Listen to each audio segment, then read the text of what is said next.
आज हम एक बेजुबान प्राणी के दर्द के बारे में पढ़ने वाले हैं, जिसके लाइन हमारे जीवन पर भी प्रकाश डालती है। एक बार एक जंगल में एक मादा हिरन गर्भवती थी। जंगल में कई खतरनाक जानवर भी मौजूद थे। ऐसे में हिरन इस बात के लिए परेशान थी कि वह खुद को और अपने बच्चों को सुरक्षित कैसे रखेगी। जंगल में बहुत खोजने के बाद उसे कुछ झाड़ियां मिल गईं। उनके पीछे वह छिप गई और प्रसव के समय का इंतजार करने लगी। ग्रेटर दैन एक रात हिरन के पेट में तेज दर्द होने लगा। उसी समय तेज बारिश शुरू हो गई। तेज हवा चल रही थी। बारिश रुकी तो आसमान से एक पेड़ पर बिजली गिरी और आग लग गई। हिरन ने देखा कि झाड़ियों के पीछे से एक शिकारी उसे मारने के लिए धनुष पर बाण चढ़ाकर खड़ा है, लेकिन वह भागने में असमर्थ थी क्योंकि उसका पेट दर्द कर रहा था।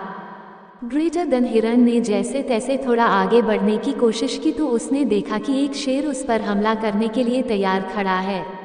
अब हिरन को समझ नहीं आ रहा था कि जंगल में आग, शिकारी और शेर से वह कैसे बचेगी। ग्रेटर दैन उसने मन शांत किया और भगवान का ध्यान करने लगी। भगवान पर भरोसा रखते हुए उसने बच्चे को जन्म दे दिया। उसी समय शिकारी पर बिजली गिरी और उसके हाथ से बाण छूट गया। बाण शेर को जाकर लगा। तेज बारिश शुरू हो गई, जिससे जंगल की आग भी बुझ गई। इस तरह हिरन और उसका बच्चा सुरक्षित हो गए। ये करिश्मा देखकर वो हिरन हैरान थी। कथा की सीख। इस कथा की सीख यह है कि जब हमारे जीवन में बुरा समय आता है और हम कुछ नहीं कर पाते हैं, तब भी हमें भगवान पर भरोसा रखना चाहिए। भगवान अपने भक्तों को हर परेशानी से बचा सकते हैं। बुरे समय में मानसिक संतुलन बिगड़ने न दें, धैर्य बनाए रखें और अपना कर्म ईमानदारी से करें।